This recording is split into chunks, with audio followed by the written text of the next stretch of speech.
It's Christmas time. That means we've got a podcast smorgasbord. We're talking fantasy football. We're talking football. We're talking Christmas movies. We're talking about being open to the Lord and his leading and guiding. All of that on this special edition right now.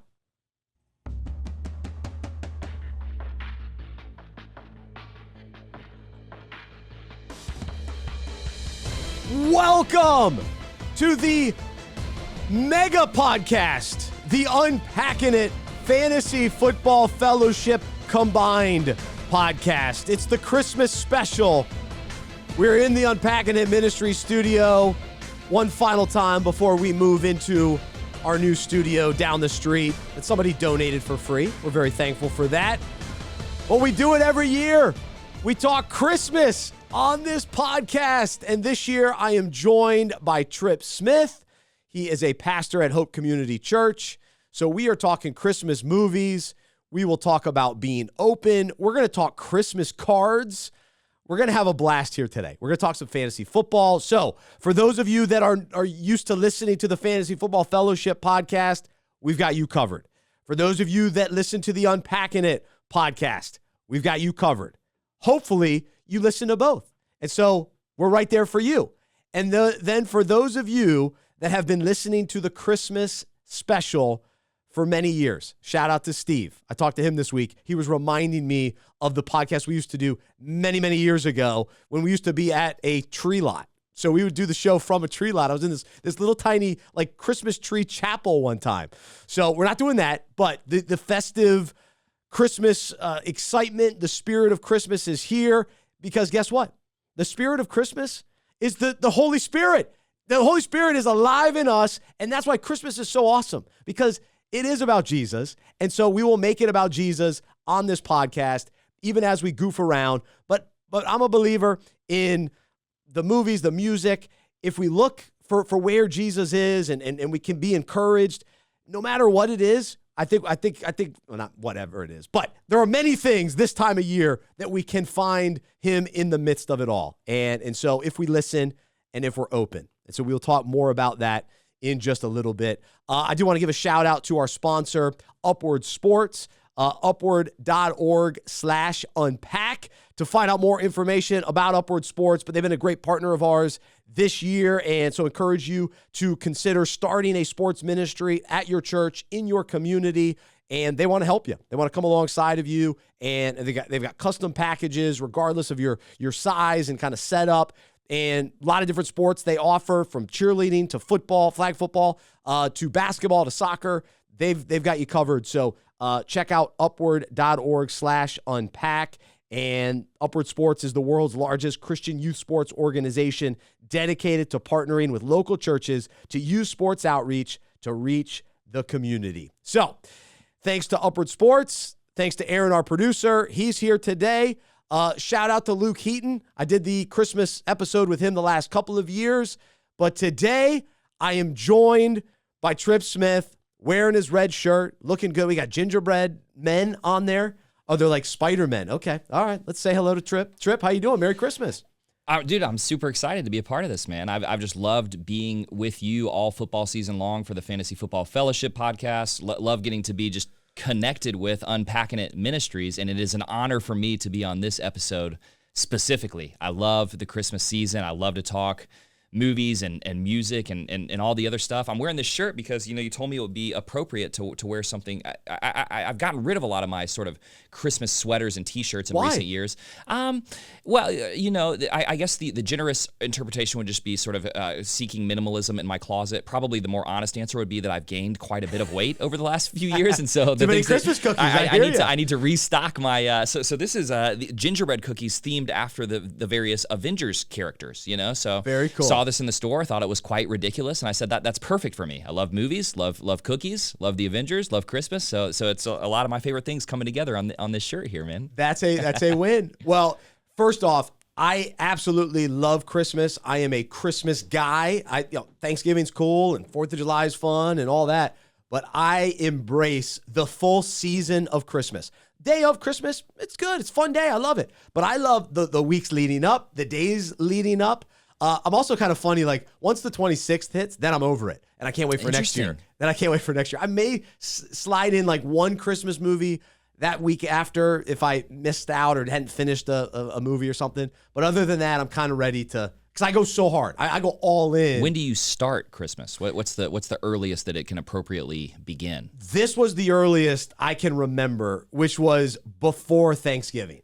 So it was like the weekend before Thanksgiving, because Thanksgiving was so late this year. So there was a push. Like my neighbors were like 3 weeks before Thanksgiving. Right. And so I at least gave ourselves a few weeks, but then we jumped in. And there are people that'll do it right after Halloween. Yeah. For me, the month of December, so December 1 to December 31 it's Christmas season, it's Advent season. And in some ways, I think I feel more Christmas spirited in that week immediately following Christmas Day than maybe like that space between Thanksgiving and the beginning of December. So I'm a big believer in that week between Christmas and New Year's being an extension of the holiday. And if you're fortunate enough to have a job where you can get away with not working at all that week, I think that's a great practice just to really extend and enjoy your Christmas holiday. Not everyone can do that, but I'm thankful that I usually can, and so I love Christmas time, man. Man, well, I like your Christmas shirt. I'm just wearing red, so I'm representing. It's beautiful, very festive. However, I'm wearing Christmas socks, and what's fascinating is, well, at least to me, last year, after Christmas was over, I'm ready to move on, but we still went to Target for something, me and my family. We're walking around Target, and all of a sudden, everything's been taken and ripped up, and go to Target after Christmas. It's desolate. Right. Oh, yes. It is a desolate place. Yes, it's true. It's just so sad and just lonely little items all alone on the aisles. And I look over and I see Elf. I see Will Ferrell, Elf, and it is a whole container of socks, and it's like 15 pairs of Christmas socks, Elf socks, and I go, wow, that's awesome. And I looked at it and it was like, I don't know, $8-9. And I go, oh, that's a pretty good deal for 15 socks. Yeah. I'll take it, discounted. Then I go up to the counter. It was even more discounted than that. I think I got it for like $4. Oh, that's perfect. It was awesome. So it's now like 25 cents a sock. That's it. So I've got 15 days of Christmas socks that I've been wearing. So every day I've got Christmas socks on. It's fantastic. And normally when I wear Christmas socks, they're like the mid-high socks, which sometimes can be a little high and a little hot. These are short socks. Wow. Yeah. So what an obscure purchase. I love your take on the Target the day after, 2 days after Christmas. You know what it's like is in the original Grinch, the animated Grinch movie, when you see like Cindy Lou's living room after the Grinch has successfully stolen Christmas, and there are just nails sticking on the wall, and there's like a mouse in the corner and some tinsel hanging. You know, that's what that back corner of Target that's devoted to holiday accessories looks like, and that's depressing. That's the last place I want to be that week between Christmas I know and it's not great, but you might find some nice socks. You might find a great deal apparently. So now I'm enjoying the socks. I've just had them in my closet all year, so I was excited to open them up because it was a post Christmas purchase. So that's fun. And then also, just as we're thinking about this year's Christmas, I've gotten even more into decorating. So my man cave is slowly becoming a winter wonderland. I took my David Robinson frame down, replaced by a Christmas sign.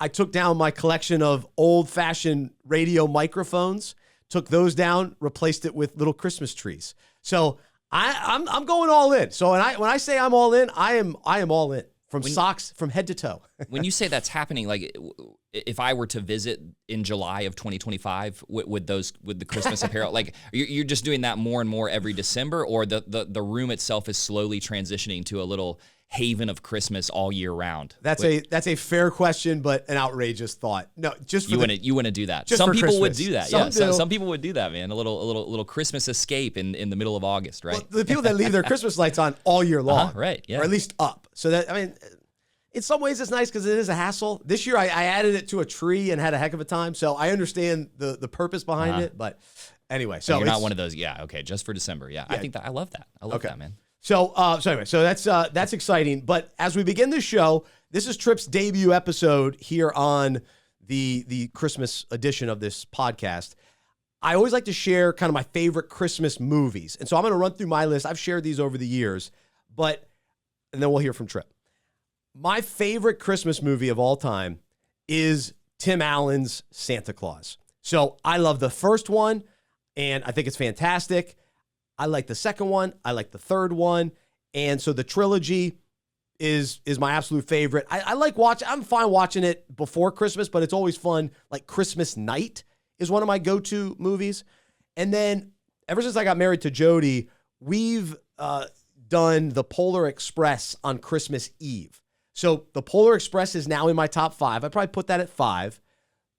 Home Alones are at number 2. So I believe Home Alone 2 is better than Home Alone 1. I've already watched both of them this year, and so those are absolute in the rotation every year. I like both of them. I also love Christmas Vacation. I watched that on Saturday while I was making some little desserts. I made some Christmas bark, which turned out well. And then my fourth favorite movie is Jingle All the Way. Now, before the show, our knucklehead producer had the gall to say Jingle All the Way is overrated and did not like it. He said it was a terrible movie, and he's wrong because it's a great movie. And we will play a clip from that movie a little bit later. But Arnold and Phil Hartman and Sinbad, that's so many good lines.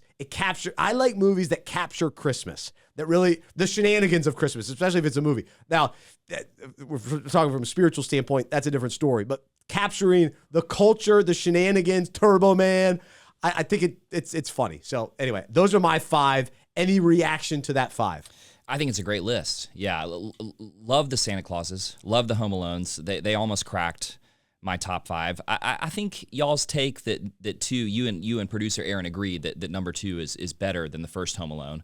I think I agree with that. Okay. Too. Yeah. Not everybody does. That's a big debate. Yeah, it's interesting that the only overlap in our top 5 here was Christmas Vacation. I think that Polar Express is an incredibly complicated and unusual movie that's probably about the complex relationships that we all have with our fathers and how our dads are sort of different men wrapped up into one man, so whoa, Polar Express is a thought provoking.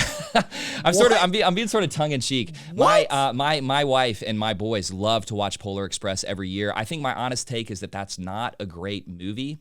And so what I do is I'll sort of sit there and develop this theory in my head about how it's about fatherhood and the complexities of fatherhood and our relationship with our dads. Reason being, the dad in Polar Express, the conductor in Polar Express, the vagabond that lives on top of the train in Polar Express, and Santa Claus are all Tom Hanks.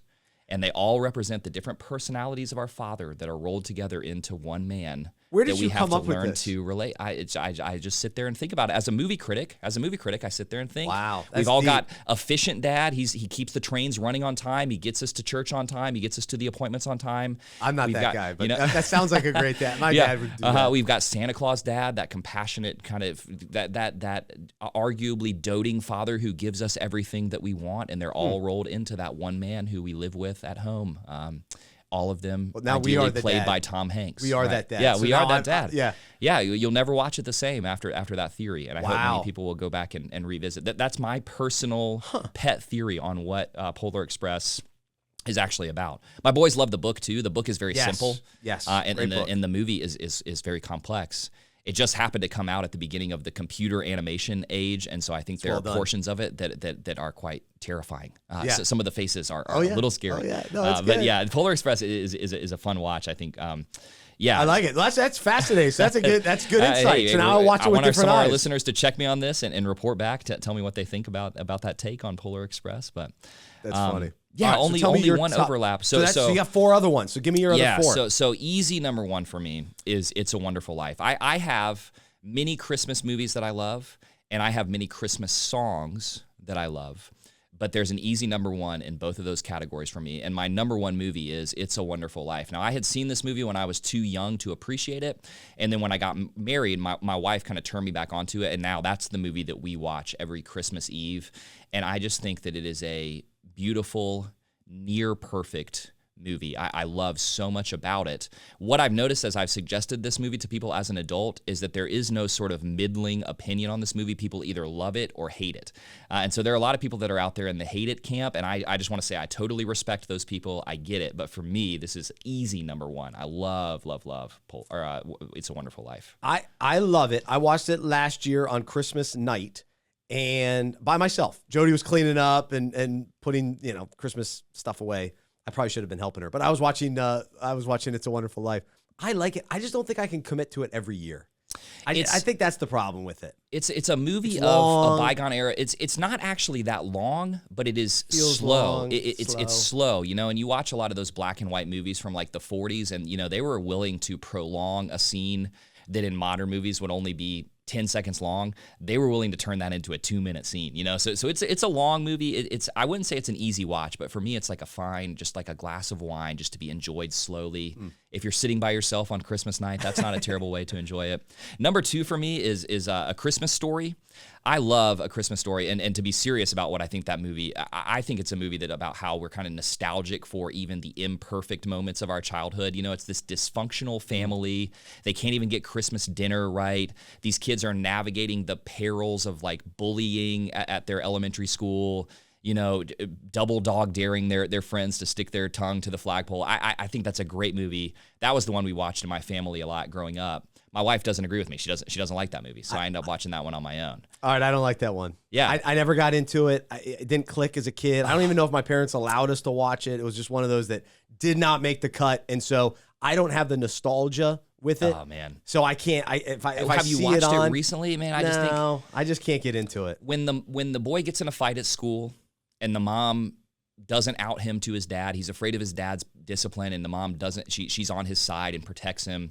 When the dad hides the Red Ryder BB gun in the corner on Christmas morning and gives his son that present that he has wanted. And then especially to me, the beautiful scene in that movie is at the very end when the mom and dad are sitting on the couch after the kids have gone to bed on Christmas evening, and there's snow falling outside the window and they're looking at the lights. So I think it's a beautiful movie about even when you have a dysfunctional family, you can still be sort of nostalgic about what childhood was like, you know? So Elf is number 3 for me. We were arguing about this before we started the episode. I think that Elf belongs in the all-time sort of like the canon of classic Christmas movies. I think that it should be up there.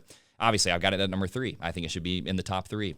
And then Christmas Vacation, we're in much agreement on that. Such a funny movie. Got to watch it every year. It's classic.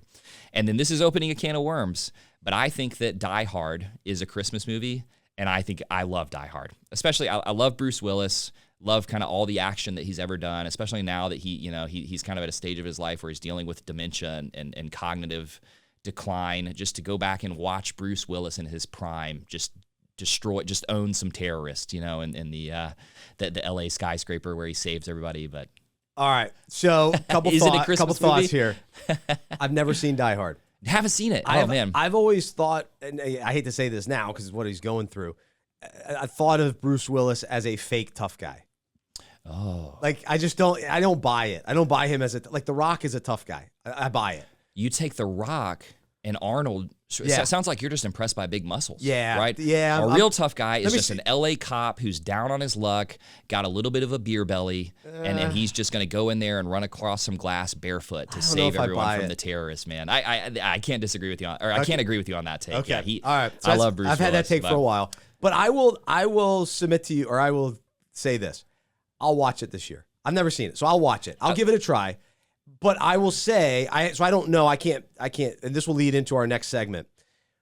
I like Christmas movies that are really about Christmas. Right. Yeah. So I would say don't watch this movie in your heart. Like if you've got a set Christmas rotation, I don't want to interrupt that for you, Bryce. No. So maybe wait until that week after Christmas. That might be a week after. Uh-huh. I'm open to a week after or a right before Thanksgiving. I'm willing to add those types of movies into it. So there you go. So those are your top 5. I shared my top 5. Real quickly, I will mention some Christmas movies that we've seen so far this year. And one of those is Carry On with Jason Bateman on Netflix. That, I believe, would fall into the Die Hard category, where the movie takes place on Christmas Eve. The movie has nothing to do with Christmas. Yeah. Absolutely not. It is not a Christmas movie. It just happens to take place. So I hate to even bring it up as a Christmas movie, but it was launched this Christmas season, and it is a very entertaining movie. It was fun. It was thrilling. It was somewhat surprising ending. So it's worth the watch, but it's not going to make you feel warm and fuzzy for Christmas. Right. Yeah. Well, you make the trailer and then you put one of the instrumentals from like the Nutcracker, you know, the Dance of the Sugar Plum Fairy in the background of your trailer, and then you pitch it as a Christmas movie. That's what it seems like Carry On is. In preparation for this very episode, I did watch the new Red One, starring Dwayne Johnson. Speaking of tough guys, starring Dwayne Johnson, There's a real tough Chris guy. Evans, Lucy Liu. It's in theaters, but also for those who it's free on Amazon Prime. It was a bad movie. It was not good. Really? So not worth the watch. So on the subject of the Santa Claus, one of the things I love about the Santa Claus movie is sort of how for when that movie came out in the 90s, it does sort of these like technology takes on what would the North Pole be like if they're keeping up with the technology of the time. So is it the sort of who's the character, the Q character that revamps Santa's sled and it's got the hot chocolate warmer and all this stuff. Santa Claus 2. The elves that break Charlie out of prison, you know. Yep. Well, what is great about Red One is that there is a 2024 take on what would the technology be like, and especially if there was this security task force assigned with protecting Santa. What would the technology be like at the North Pole that task force had access to? So it's a super cool depiction of Santa and the North Pole. The movie is it is so ridiculous. I had fun watching it, to be clear. I'm not going to say that I didn't have fun watching it, but at the end of it, I was like, this was just kind of a bunch of ideas thrown together with, you know, so I just want to say, as you know, I know we have some listeners who are refined movie viewers. I know producer Aaron is a little bit of a movie snob. And so I want to say, objectively, this is not a good movie. I'm not going to say that I regret watching it. It was a fun watch, but it deserves the, it's kind of being panned on Rotten Tomatoes right now, and it probably deserves the rating that it's getting there. Not as good as Carry On, I don't think. Yeah. Okay, all right, fair enough. I will say I watched this last year, but Family Switch is really fun with Ed O'Neill. What's his name? Ed Helms, and Jennifer Garner. Yeah. Great movie. That's fun. That's a heartwarming Christmas movie. Bizarre, crazy, weird, fun. You'll enjoy that one. Last year I watched the Eddie Murphy Candy Cane Lane. No, thank you. I did not like that one. That was not good. This year I watched the Ben Stiller Nutcrackers. It was okay. It was one of those, like, I probably wouldn't watch it again. It was fine to watch, but I wouldn't necessarily recommend it. But it did have some moments. And it was somewhat of a Christmas movie, but not a full-on Christmas. It had hints of Christmas. Yeah. But it didn't quite cross the threshold of my personal all-in Christmas type feel for a movie. So, and for all the fantasy football managers that are listening today, and for those of you that are Christmas movie fans, we are going to combine the two. So there are fantasy football players, NFL players, that performed in fantasy football this year that remind me of certain Christmas movies. All right, so here we go. The Santa Claus, as I said, is my favorite Christmas movie. It delivers every year. It's always reliable. And every time I watch it, I'm pleased. And so in fantasy football, who delivers every week, every year? They always seem to come through for you. Lamar Jackson, Joe Burrow, Alvin Kamara. Those are all options, especially this year. And Alvin Kamara, even though he got injured, he's been a pleasant surprise this year. But Lamar Jackson, Joe Burrow, when they are out there, when they are healthy, they deliver. So, reminds me of Tim Allen's The Santa Claus. All right, how about Home Alone? Really good, the original. It's really good, but admittedly, there are some down parts. You know, it gets a little slow. It's really good, but, you know, just some of those stretches gets a little slow.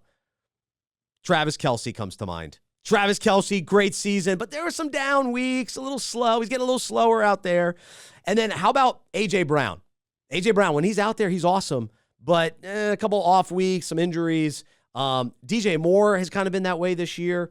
Even Jaden Reed. There's been some slow parts for him, but then he's got some great moments as well. All right, Home Alone 2. Such a fun adventure. It came with some hype. It had to follow, up on Home Alone, and it lived up to expectations. I would say it exceeded expectations because it's even better than the first one. And so what player was even better this year than last year? How about Jahmyr Gibbs? He was great last year for the Lions, but now this season, he's a top 3 running back, and now that Montgomery's out, he should carry us to fantasy championships. So the sequel for Jahmyr Gibbs is even better.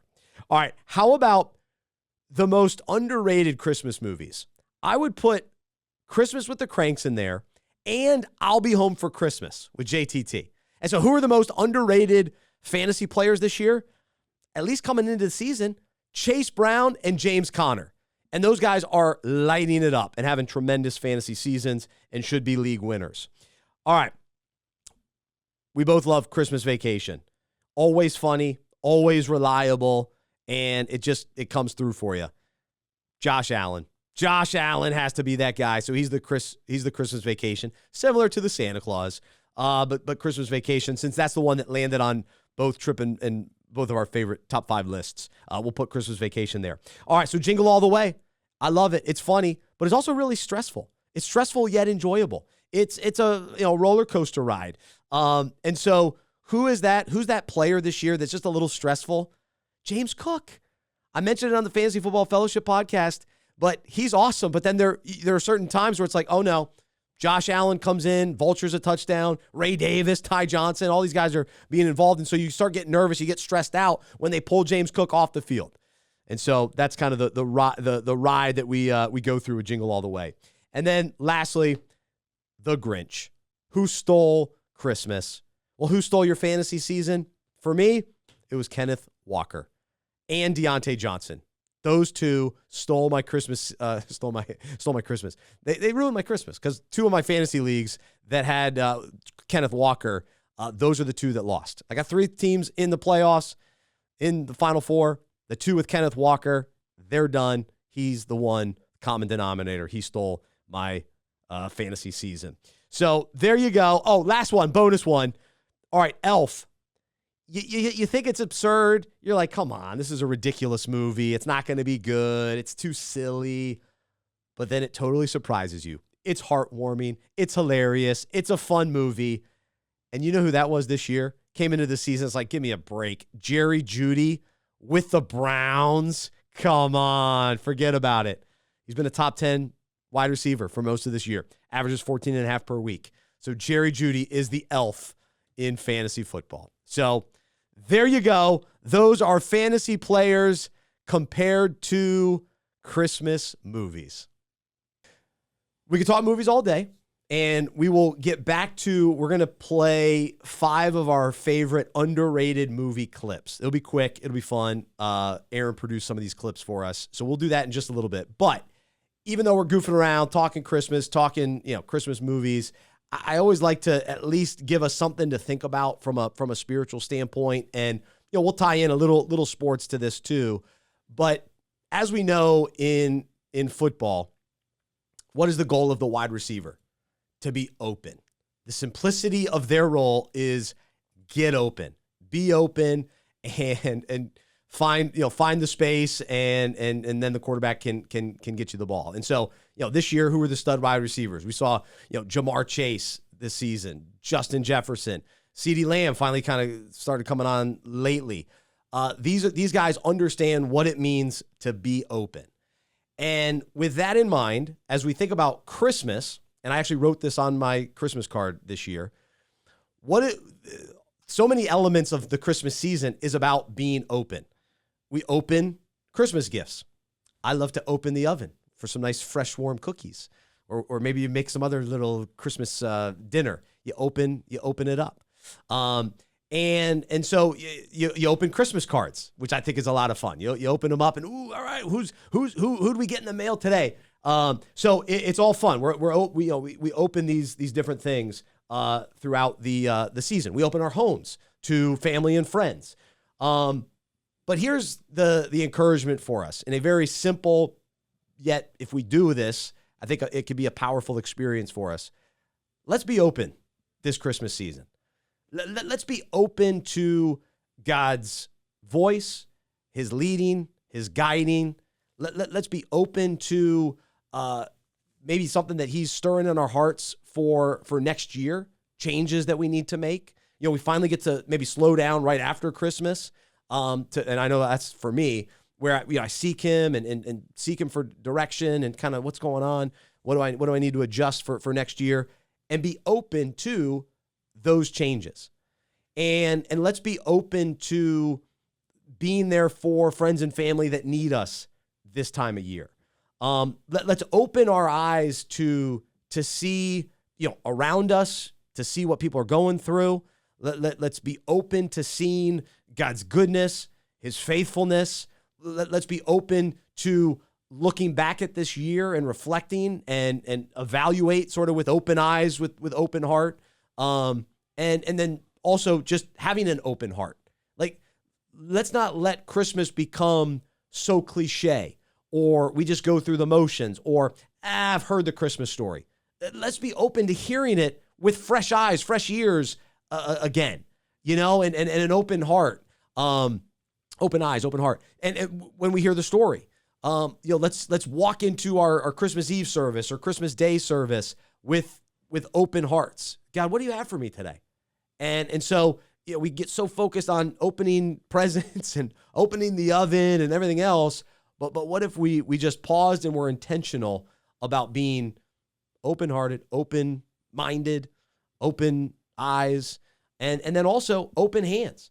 And God, how can I serve you? Not only over the holidays, but moving forward. In what ways do I need to be more open? And also open with generosity. This is such a great opportunity to be generous this time of year. And you can gift Unpacking It. You know that. But to be generous, to be open to doing that, I think is a good challenge for all of us. And so maybe before you open that first gift, before you open up the eggnog, before you open up the tin of cookies, I always like the little butter cookies, the little I got a nice little tin from Trader Joe's, the butter cookies. So before you open that up again, or for me for the fifth time, no, I think I've only dove in one time. But before we do all that, let's say, all right, God, help me to be open. Help me to have an open approach for Christmas. And so I'll leave us with this. Ephesians 1:18. I ask that your minds may be opened to see his light, so that you will know what is the hope to which he has called you, how rich are the wonderful blessings he promises his people. And so there are so many, blessings that we all have. There are promises that we've experienced from God. There are promises that we are clinging to that are God's promises that give us hope, which I talked about on the Unpacking It podcast this week. Let us be open to seeing and experiencing him and his goodness and his blessings, and be open to thanking him for all the wonderful blessings that we have. So let's be open. There you go. That's my encouraging word. Trip, anything to add? No, I love that, man. I'm going to take that with me. I mean, I think sometimes it really is just that simple to embrace a theme for the Advent season. And openness, you'd be hard-pressed to find a better one than that. What we see all over the Gospels is that when people open their hearts to Jesus, even in the simplest, weakest, even in sinful ways, he loves to come in. And so for me, it's like, I don't even know where to begin there. The prayer that you just prayed is a great one. Lord, help my heart to be open. And that's something I'm going to take with me these next few weeks and try to embrace that as one of the themes for my Christmas season this year. Cool. That's good stuff. All right, there it is. Ephesians 1:18. I ask that your minds may be opened to see his light, so that you will know what is the hope to which he has called you, how rich are the wonderful blessings he promises his people. And for those of you that maybe not real sure about Jesus, and maybe you tuned in and you're watching this on social media because it's a Christmas episode, you heard us talking about Christmas vacation or whatever, maybe it's time to be open to receiving Jesus for the first time, to receive his grace, to receive his forgiveness, and to receive his love, that he's inviting us to know him and follow him and be with him in eternity forever.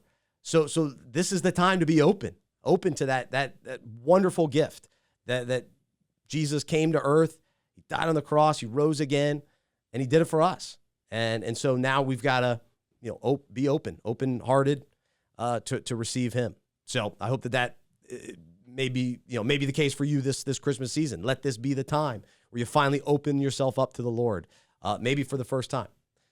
So you'll be glad you did. You'll experience a wonderful yet challenging at times life with Jesus. That's the journey that I continue to be on. It is wonderful, but it's tough. It's been a tough year, but it's been great because the Lord has been with me and continues to strengthen me each step of the way. So wanted to bring some spiritual encouragement to us on this Christmas episode. It's a dual podcast. We've got the Unpacking It podcast. We got the Fantasy Football Fellowship podcast. So wherever you're watching this, listening to it, we're glad to have you. And I wanted to share for fun I love movie lines. In many ways, I use movie lines at least 2-3 times a day. I had Jody look up a line last night from Tommy Boy because I thought about it when I was thinking. Anyway, but I'm always thinking of movie lines and all the time. But Christmas movie, there are certain lines that I use year round. Like they're not even Christmas related. Are you serious, Clark? I mean, that gets used all the time. And I got a sign. It's in the basement now. I now have "Are you serious, Clark?" In the basement, which is great. But sometimes the more you watch these Christmas movies, when they're in the rotation and year after year, you know, the famous ones and all that, you start to notice these little underrated lines and it becomes funnier over time.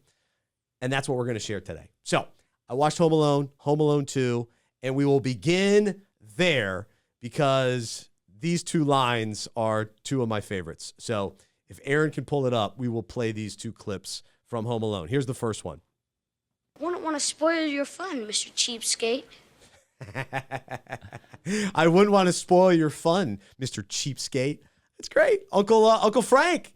That's a good line. I always look forward to that those early scenes. The early scenes. I can remember being a kid, and probably, frankly, a pretty sheltered kid, and mom and dad being like, "We don't ever call anyone a cheapskate." And I'm like, I think I want to call somebody a cheapskate.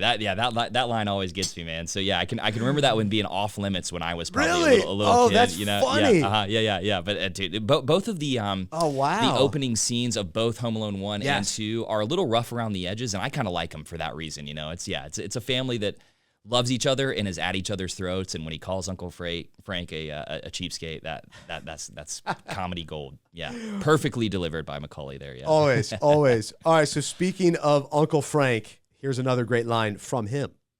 Hey, easy on the fluids, pal. The rubber sheets are packed. The rubber sheets are packed. So that, of course, is Macaulay Culkin's real brother drinking the Coke and all that. So I that caught me this year, and I go, I got to bring that up on the show because that's a funny line. Yeah, I love that one too. And his little brother, producer Aaron, who's the sort of prestige movie connoisseur among us, pointed out that his brother has really gone on to a nice acting career for himself. So he's showing up in different movies and shows, and so to see him when he's that teeny little kid with those big old glasses is pretty funny now, seeing what he's grown into. But, that's funny. Yeah. No, it's cool. And I love that at this point, Macaulay Culkin seems to embrace that he is a Christmas legend. Oh, yeah. So good for him. I know it was tough for a while. I always feel bad for the child actors, but he's really come around. Also, I don't know if you ever saw this special on Netflix. They went like behind the scenes on different movies, but they did that for Home Alone. It's really good. Interesting. Like it took place in a school. Like that house is real. And I saw recently that house is like for sale, and they've got like a basketball court or a pool. One or two. No, I think it's basketball court in the actual house. But where they did the filming was in a school, and they recreated some of those rooms. But anyway, that's pretty cool on Netflix. I watched that in the off season. I don't know, maybe in the summer. So anyway, all right. So let's get to our third clip.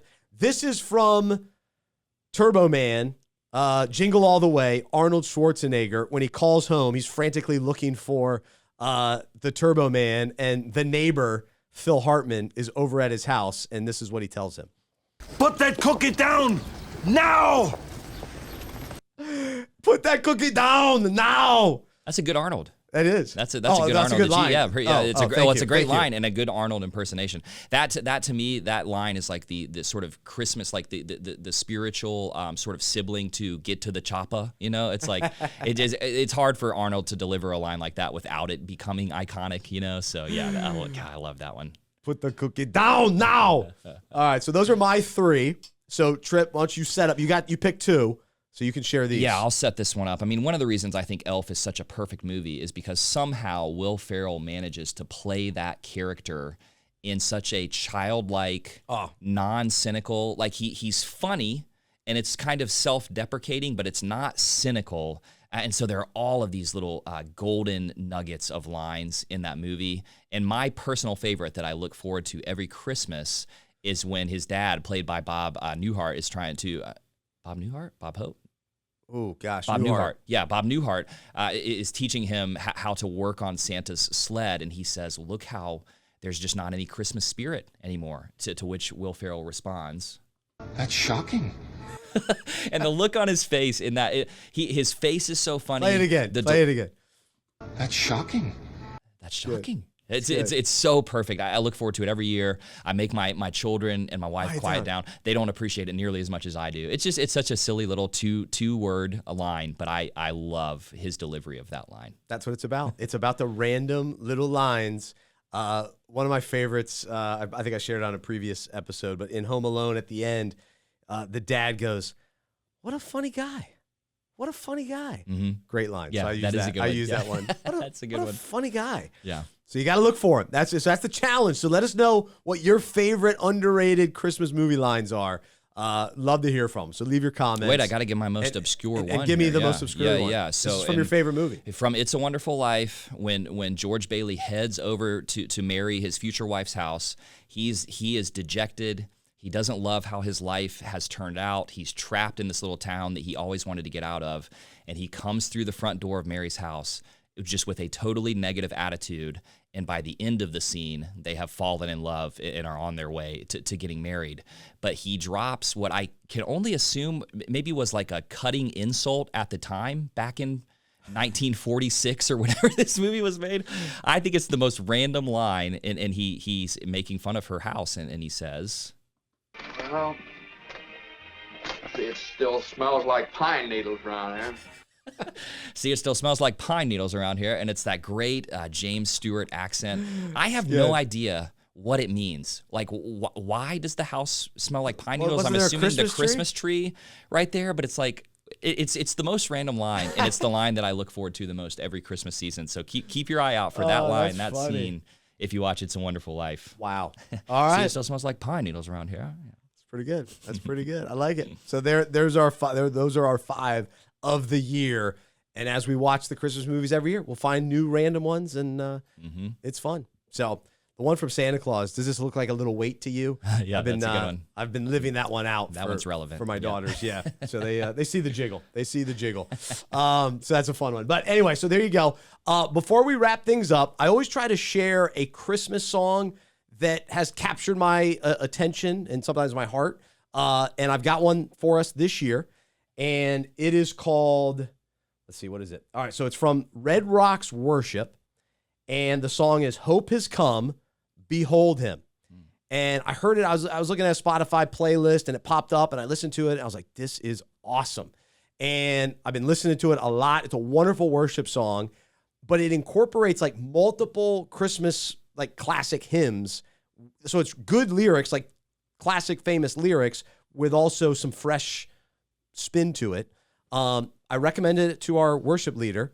He played it. They played it this past Sunday at church. So I got the nod. I also went to a Christmas cantata at another church a couple weeks ago. They played the song as well. Okay. So I'm not the only one that is understanding this is a great song, but get in on it. It's called "Hope Has Come, Behold Him." Hope has come. Aaron's trying to help us out, but he spell it correctly so that people know. Hope has come. There you go. Hope has come. Behold Him. I've heard of Red Rocks Worship, but I haven't heard of this song before. So check that out. Check it as soon as I hop in the car. I'm going to check it out. Check it out. All right, so there it is. Also, "Jingle Bells" by Colton Dixon is also a great version of that song, and you'll be surprised how good it is. You will. Okay. So I'm not like Mr. Colton Dixon guy, but I think that's a good one. He's fine. He's good. So anyway, there you go. Last thing I wanted to bring up, as we do need to wrap this up. I know people are, shout out to listener Brady. He listens to the yearly Christmas episode while wrapping gifts. So love that. Hopefully you're on the home stretch, Brady, as we wrap up the show, finish up wrapping. Thanks to you for being a loyal listener of this podcast. The only downside for Brady, he listens on like 1.2, 1.5. So when I talk to him in real life, he wants me to talk a little faster. Yeah. I listen to all my podcasts at that speed, Brady, and then I find when I preach, it makes me preach faster. It makes me talk faster. Oh, wow. So I have to limit myself on my podcast speed. But that's funny. Yeah, we deserve to be listened to at 1.25 speed there, Brady. So, that's all right. Well, I feel like I talk pretty fast as it is. I got to be flying when you're listening to that. All right, so my last thing. We brought this up on last year's episode, and I want to continue the conversation because I find that Christmas cards, the whole psychology, culture of Christmas cards and giving and receiving, is a wild thing to consider. Now, most of us, we just get it. Okay, we put them on the fridge or whatever. We don't think much about it. But I think about these things. This the Seinfeld influence, I guess. But I think about Christmas cards. And you know what I was thinking about this year is the address asking. And what's funny is you'll get the random text from somebody where they say, hey, what's your address? And they don't usually tell you why they asked for the address. They say, hey, what's your address? And so you respond with your address, but then you're wondering, okay, wait, why are they asking? Are they going to send me something? And then, you get the Christmas card later. But what also is part of that interaction is, do you ask for their address? And so why don't you have their address? Like, do they have your address? You don't have your address. And so are you going to trade addresses? But then what happens is if you know that, they're going to send me a Christmas card. Well, now are you obligated that you have to send a Christmas card to them? And so, yeah, by the way, what's your address? I guess I'm going to have to send you a Christmas card now. But what if you don't want to? Or what if the other person does not return the favor and they don't send you a Christmas card? Well, are you going to send it next time? Now you just asked for their address. Now will you send it next time? Or do you cross them off the list? You didn't send to me. How many years do you give them before you cross them off the list? So that's key. But then also, you don't know if they just don't send Christmas cards. And is that enough to get off the list? Hey, no, I would send you. I don't need your address because I'm not going to send them. Well, why aren't you going to send them? And why don't I get one? Well, because no, we just don't send them. Oh, well, okay, fine. So then you're dealing with that. So that's my my Christmas card quandary this year. That's a great one. I mean, rarely are the social dynamics of sort of like highly developed human society contained in one small sort of microcosm, like the sending and receiving of the Christmas card. Yep. Yeah. So I just own it when I text my buddies because it's always my wife who says, hey, go ask so-and-so what their address is. And then I just own it. Hey, can you send me your address? No particular reason. I want to look at you on Google Earth or something like that, like I want to see what your house looks like on Google Earth. What's your address? I'm just geo-curious. Why are you asking? What do you need my address for? Yeah. So it's always funny. And then the last thing, I understand not everybody wants to do this. Just as a receiver of Christmas cards, I prefer to see the whole family. Oh, okay. Especially when it's like my friends. I want to see my buddy and his wife and their kids in a photo. Right. If you send me a photo of just your kids, it's not my favorite. Yeah. I love to see your kids. Don't get me wrong. I don't want a picture of just you and your wife without the kids. I want the full family together. So this has become a trend. I've got cards all over my fridge with only the kids. And it's like, wait, whose kids are those? Oh, yeah, okay. So that's my preference. And I'm not a dog person. I'm allergic to dogs. So I don't get it. I don't get the whole dog thing. But when you include their name in the from. That's a bridge. It's not my favorite. That's too far. I love you. You're my friend. You're my family member. I'm dropping stuff in the studio here. I guess maybe I'm wrong here. Right, yeah. But it lands funny to me. It's fine when the dog's in the picture. Right.